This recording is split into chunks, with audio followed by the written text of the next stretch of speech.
All right, hello and a very good evening to you. Hope you are doing well and keeping warm on this chilly 10th day of April 2025, a day that we have seen a creative school play moment quickly turned into a tear gassing session, with several journalists injured and heavy police presence witnessed at the National Drama Festival in Nakuru.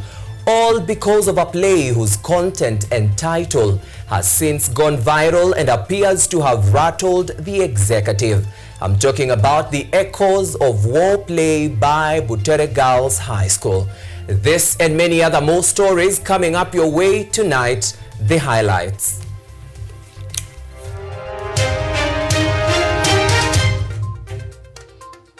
Controversial Echoes of War school drama play causes heightened tensions in Nakuru, with police firing tear gas to disperse crowds that had gathered to watch the play. Interior PS Raymond Omolo points out that certain internal security government officers are engaging in misconduct, painting the government in negative light.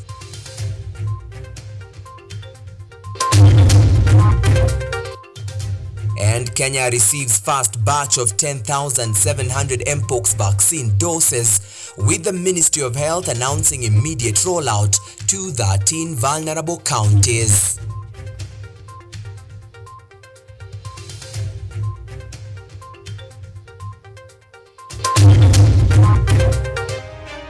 Plus, doctors from the 6 coastal counties threaten to down their tools starting Monday if a raft of their demands are not met.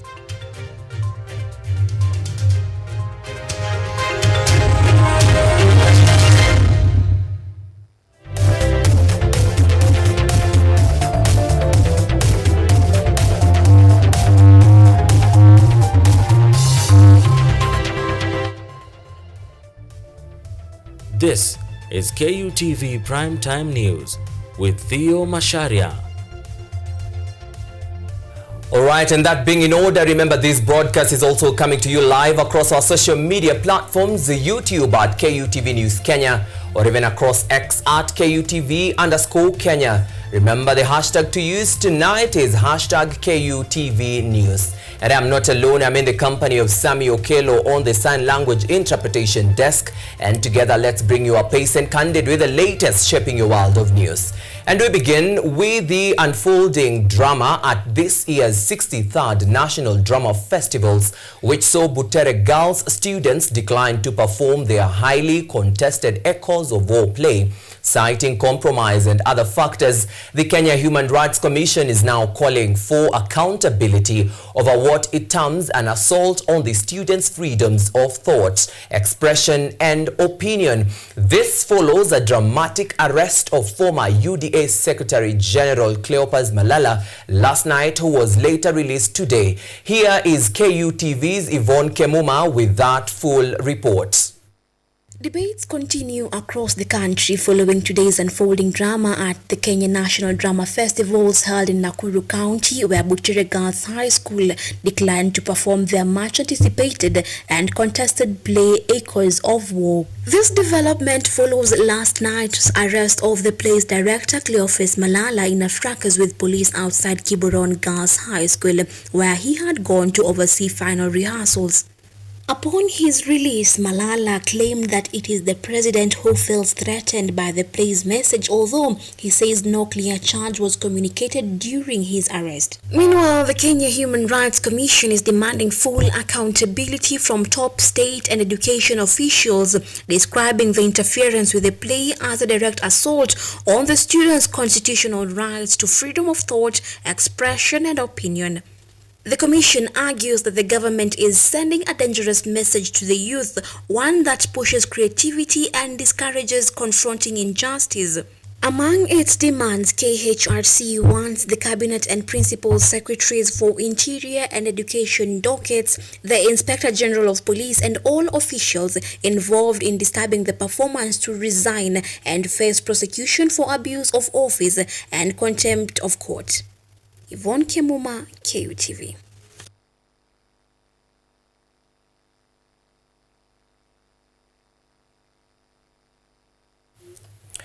And the National Police Service has expressed concern over reports circulating online and mainstream media alleging that police officers interfered with journalists in the line of duty during the arrest of Cleopas Malala in Nakuru on Wednesday night.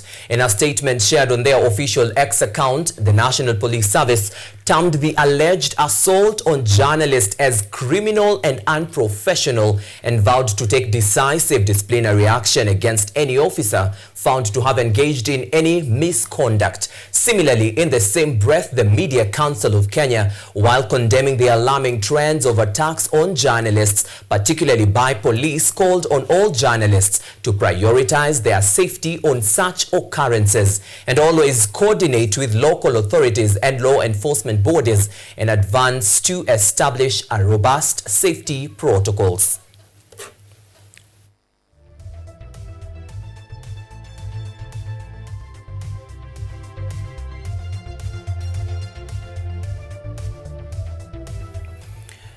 And President William Ruto has yet again suffered another major setback in implementing a number of reforms after the High Court earlier today ruled that Ruto's move to form a national task force to review police welfare is unconstitutional. In its ruling, the court found that President Ruto overstepped his authority by unilaterally creating a 23-member task force chaired by former Chief Justice David Maraga, and as a result, any decisions or actions made by the task force are invalid. Justice Bahati Mwamuye noted that the president's appointment of the task force duplicated the functions of the Independent National Police Service Commission.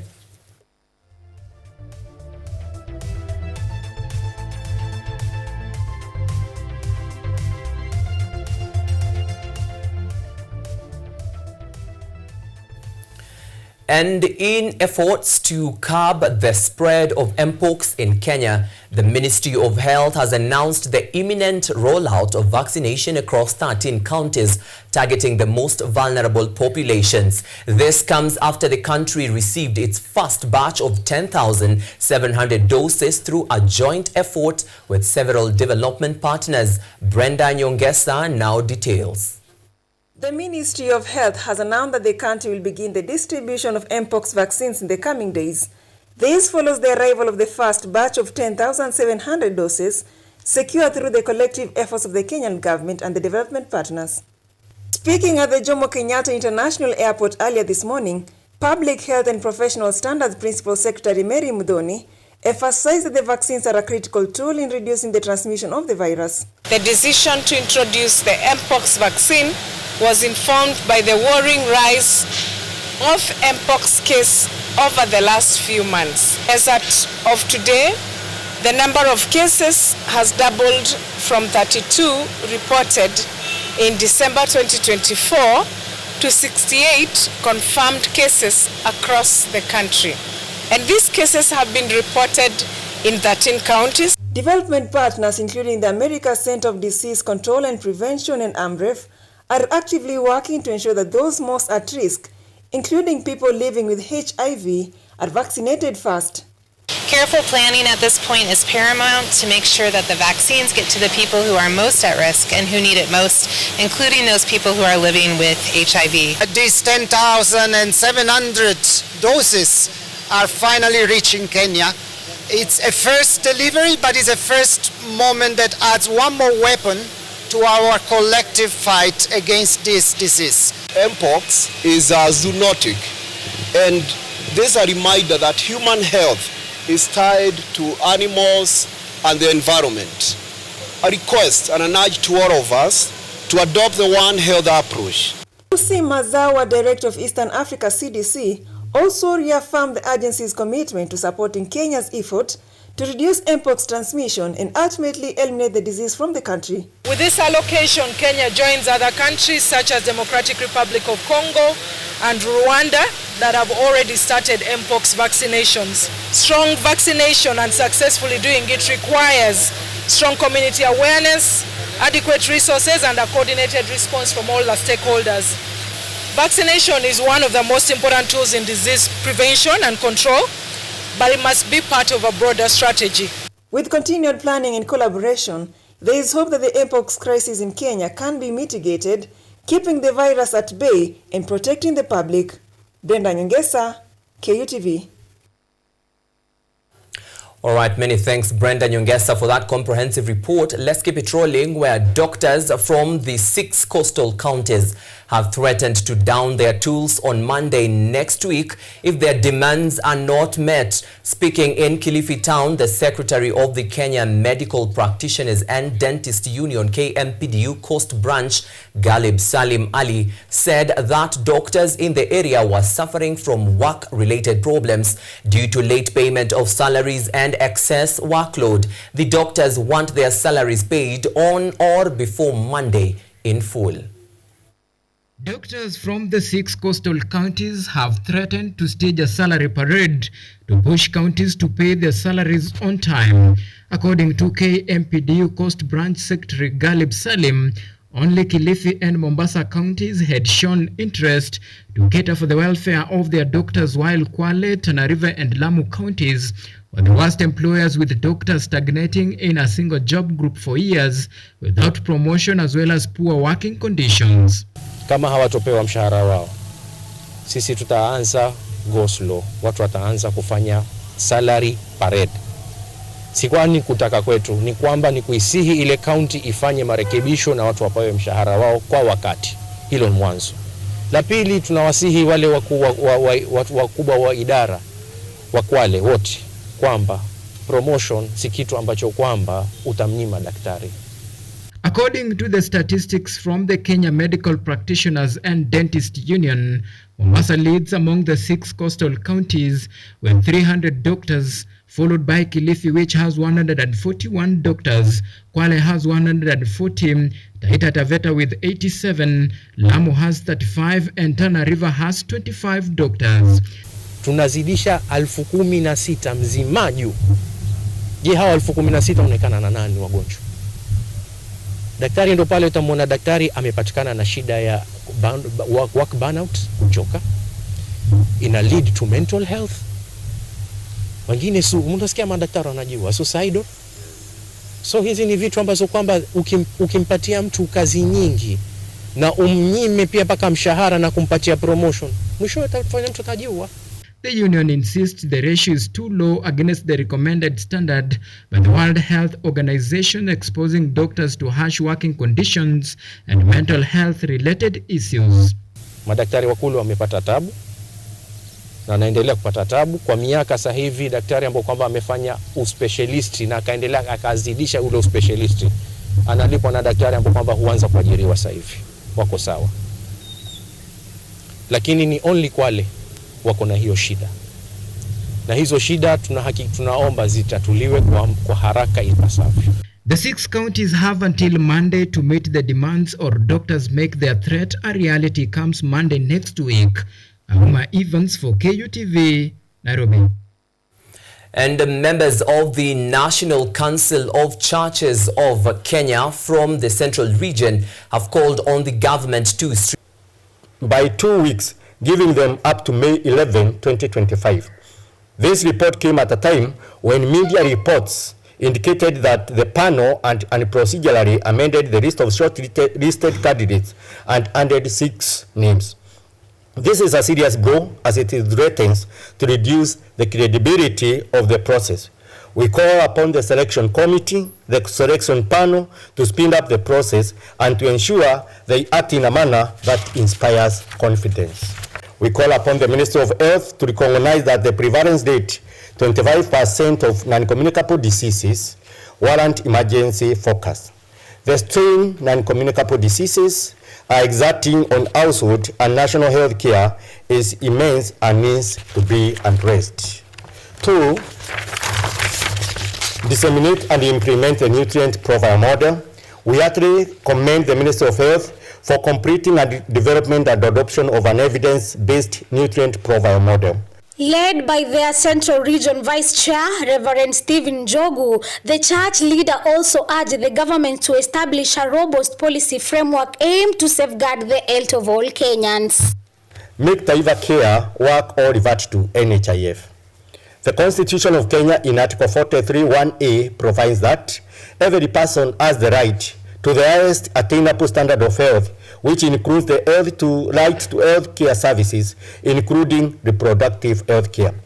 It is therefore a great injustice to the people of Kenya that financing for health care has been progressively deteriorating since it was moved from National Hospital Insurance Fund, NHIF, to the Social Health Insurance Fund, and now to Taifa Care. Reverend Stephen Njogu has called on the Social Health Authority (SHA) to implement radical reforms to Taifa Care, demanding that its benefits be at least equal to those previously offered under NHIF. Politicians should not be around to address the congregants inside the church and should instead speak to people outside the church building after the service. We will firmly demand that anyone who comes to the places of worship brings themselves under the authority of God and submit to the leadership of the presiding clergy. This comprehensive statement from the Central Region NCCAK highlights the crucial role the church continues to play in advocating for the well-being and good governance of the nation. Helen Kiplagat, KUTV. Principal Secretary in the Ministry of Interior and National Administration, Dr. Raymond Omolo, has decried misconduct by certain officials within the internal security sector, noting that their actions are tarnishing the government's image in the eyes of the public. Speaking during the official opening of the annual National Government Administrative Officers known as NGAO conference in Machakos County, Dr. Omolo issued a stern warning emphasizing the urgent need for reforms to restore public trust and uphold institutional integrity. I want to challenge all of you that as we have our conversations today as part of the rest of the program, let's take stock and take a step back and ask ourselves, how do we want this cadre of senior government officers, how do we want administrators to be viewed by the rest of our colleagues in government, by the rest of everybody in this country?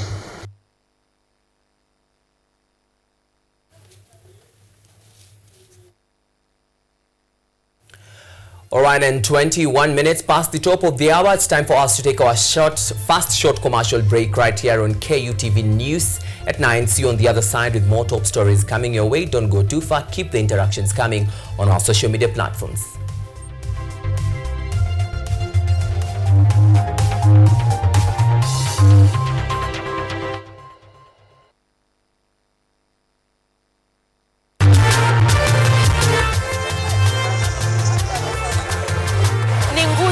Na uso wa jamii.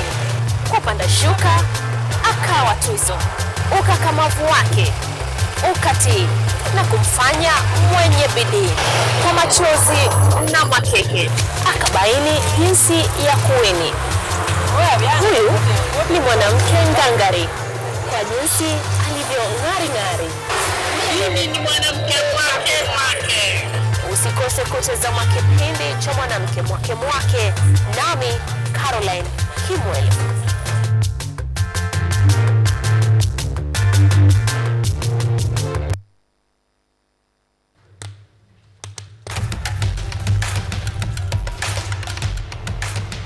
Access to knowledge, solution to unanswered questions.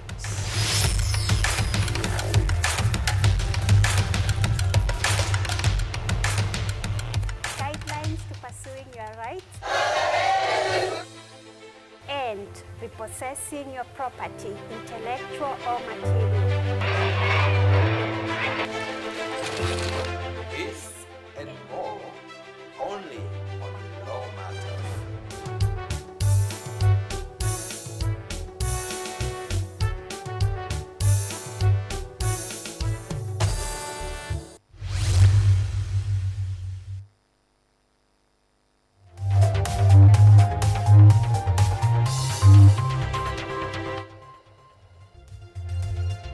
You are watching KUTV Primetime News with Theo Macharia.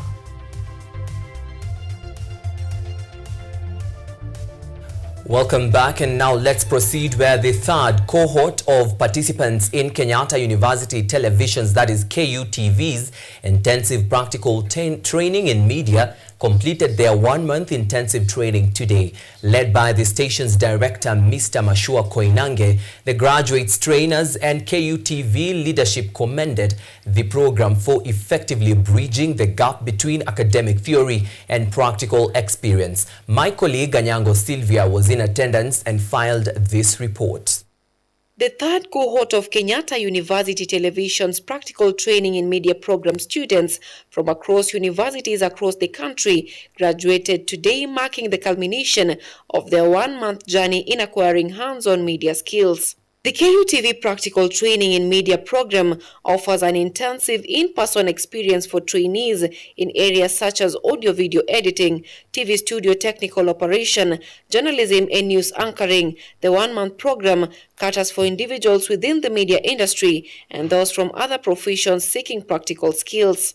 I'm happy that Helen was very disciplined and determined, because first week alikuwa anaweza kuoperate Mac computer. The second week, now I started with applications, that is Final Cut and Premiere Pro. And you see, many students, they fear Final Cut. I straight away told Helen, watu wanaogopanga hii, lakini for you, I'll want to start with this one. True to Sam's words, I didn't know anything.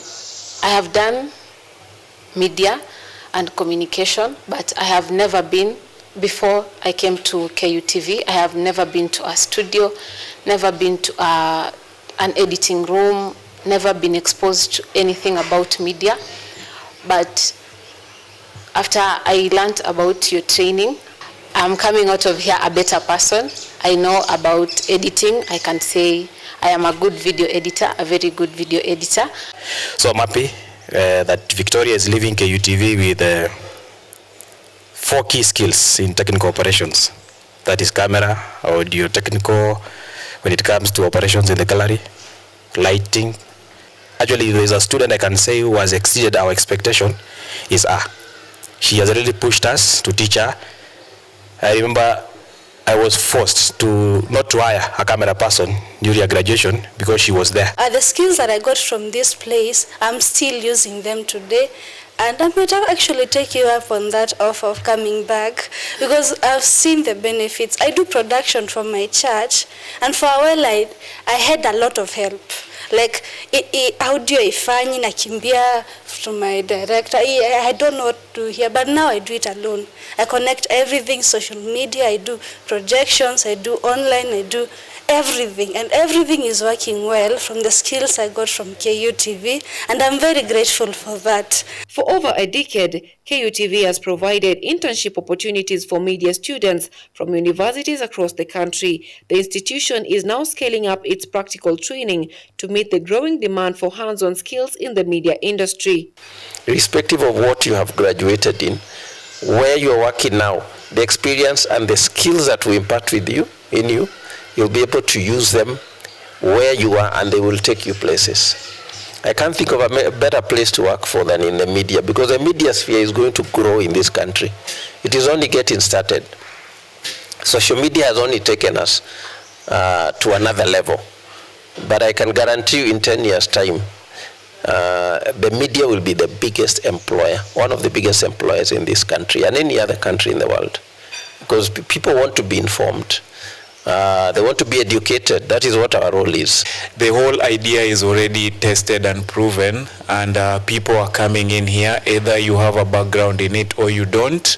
By the time you are ending this course, you feel more stronger in the profession, either technically or even as a person, because it's not only on the practical or on the production side of training. It's a skill training also as well. Apart from the 1-month training for 25,520 shillings, KUTV offers an additional 2 months of practice to reinforce learning. Admissions for the next cohort of the program are currently ongoing, providing more opportunities for aspiring media professionals to acquire valuable skills.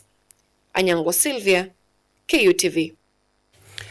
Beautiful report there by my colleague Anyango Sylvia, and you can also be part of that program. You can join the 4th cohort by visiting our studios right here at Kenyatta University and be part of the 4th cohort. Admissions ongoing. Let's proceed with a groundbreaking green energy hub is being established in Nyailinga village, Migori, to revolutionize renewable energy and cold chain solutions. Led by We Care Africa Limited, the project aims to transform waste into energy, provide organic fertilizer, and empower women with clean cook stoves, fostering sustainability and economic empowerment in the region.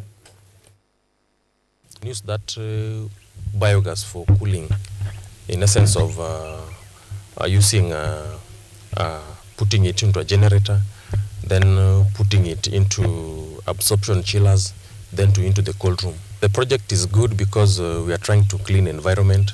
Instead of Migori County now taking their wastes to Hispania, they are going to give us the waste and we're going to use them to make compost that we are going to blend with the biochar fertilizer. So far I've employed around 12 professionals and around 10 casuals.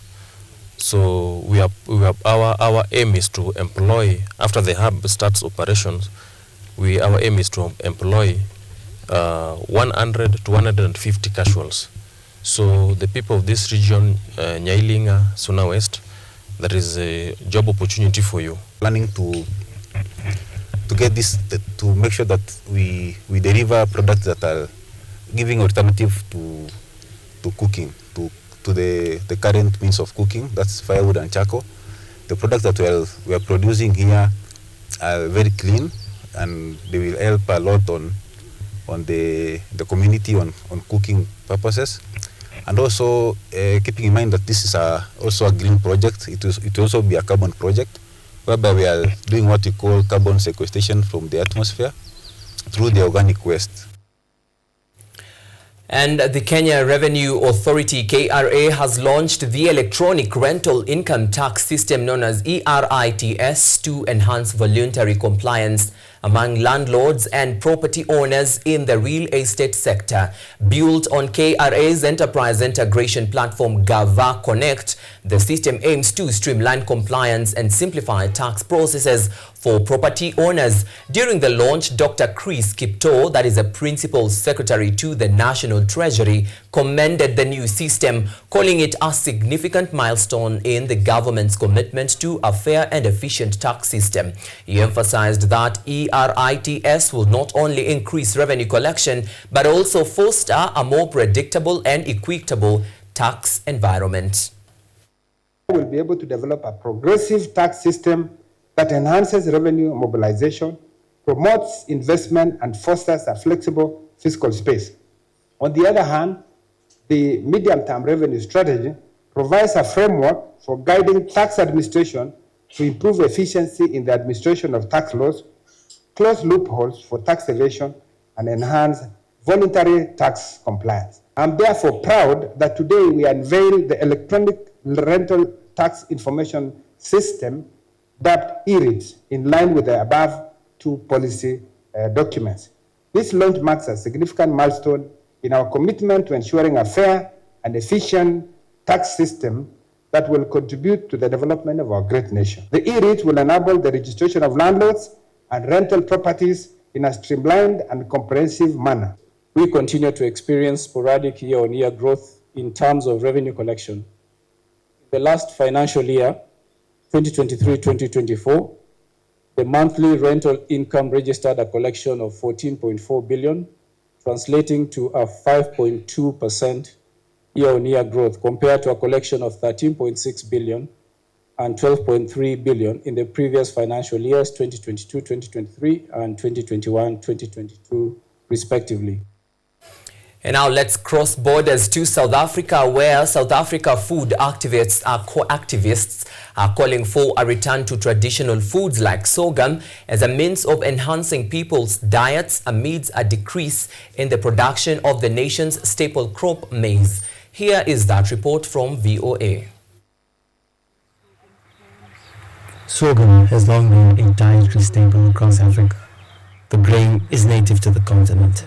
It requires less water than maize. and is packed with vitamins, minerals, fiber, antioxidants, and protein, earning it the title of a superfood.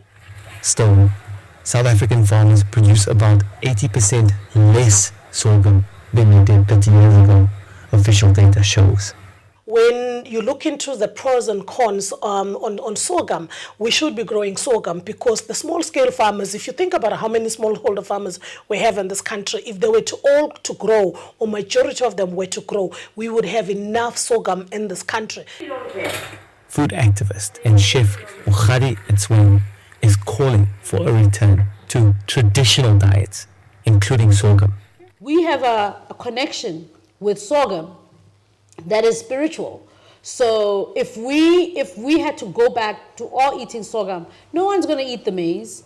No one's going to want, because maize is also not sustainable. Maize is South Africa's primary staple food and its most widely grown crop, according to government data. But severe weather linked to last year's El Nino pushed up maize prices across much of southern Africa. Sorghum is far more drought tolerant and can grow on less fertile land. But sorghum production takes up more space and is more labor intensive and costly to grow, say experts. Today, sorghum is found mostly in wealthy areas and is billed as a premium product. Economists say farmers see a limited market for it. The decisions are made by the farmers on the basis of the profitability. And in fact, if you talk to food processors, they likely want to process sorghum and put it out in the market, but they are just not seeing the mass demand for it. Food activists say boosting demand for sorghum could spark more production and reduce costs, making this superfood a viable alternative to maize. Say Kasem, BOA News, Johannesburg, South Africa.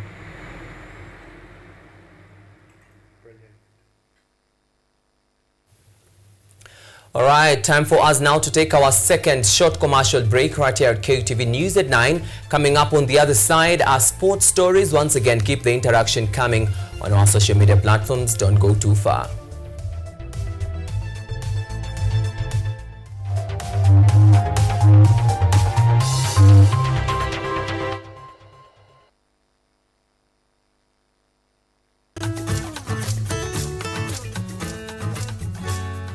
Hi, my name is Theo. Jina langu naitwa Okemwa Mkwa James. This is Mandela Gaya. Ugonjwa ulipokuja ulichukua siku 3 ukaniweka in coma. 20 wamezikwa, 2 ndio wako hai. I don't even know how it feels to see. I feel like I cannot express myself well the way somebody who can walk can actually express themselves. Ilichukua muda mwingi mrefu tena mpana ili kuikubali kwamba mimi siwezi tembea tena.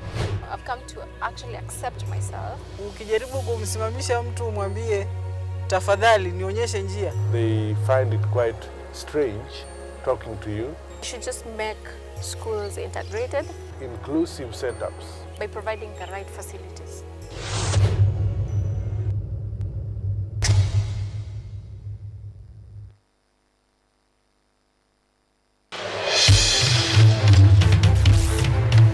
Tunachimba hadi mizizi kukuletea yanayojiri. So mimi naomba tu serikali yetu ya Mungu, jibarikiwe na Mungu, iweze kuteremsha bei ya mafuta. Yanayokukumba tuna maizi, tunakutetea sisiri.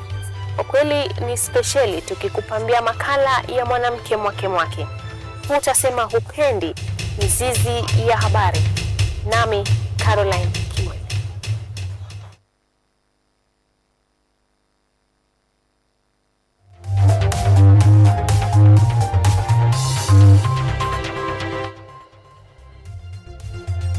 You are watching KUTV Primetime News with Theo Macharia.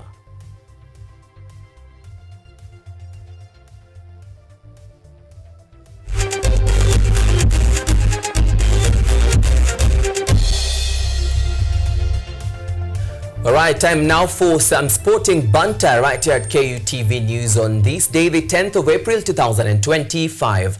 53 sprinters are set to take part in the upcoming World Relays Trials to be held at Nyayo National Stadium this weekend. Kenya has already qualified 4 teams for the World Athletics Relays in Guangzhou, China, scheduled for May 10th to 11th. Saturday's trials will feature 100 meters and 400 meters races for both men and women. Notably, Africa's fastest man, Ferdinand Omanyala, will miss the trials as he competes at the Botswana Grand Prix. His inclusion will depend on his performance in Gaborone.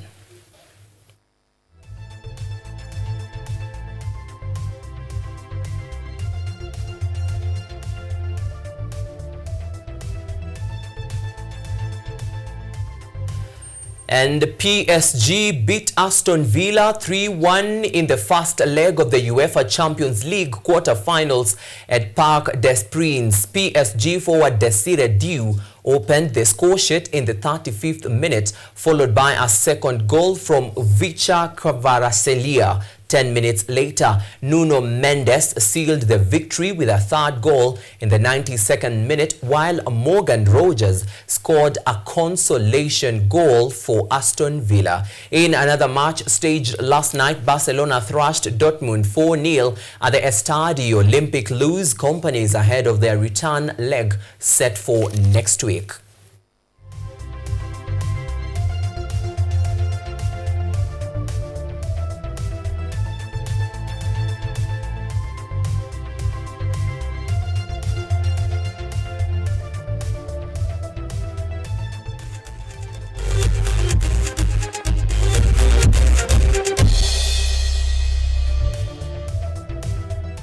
All right, 40 minutes past the top of the hour. It's an absolute pleasure to have you around. I hope you are adequately informed.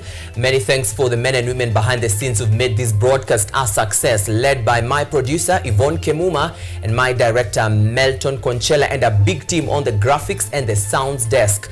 And my name tonight is Theo Macharia, and on the sign language interpretation desk was Sami Okelo. We do this again next Thursday, same time, same place. Good night, God bless, so long.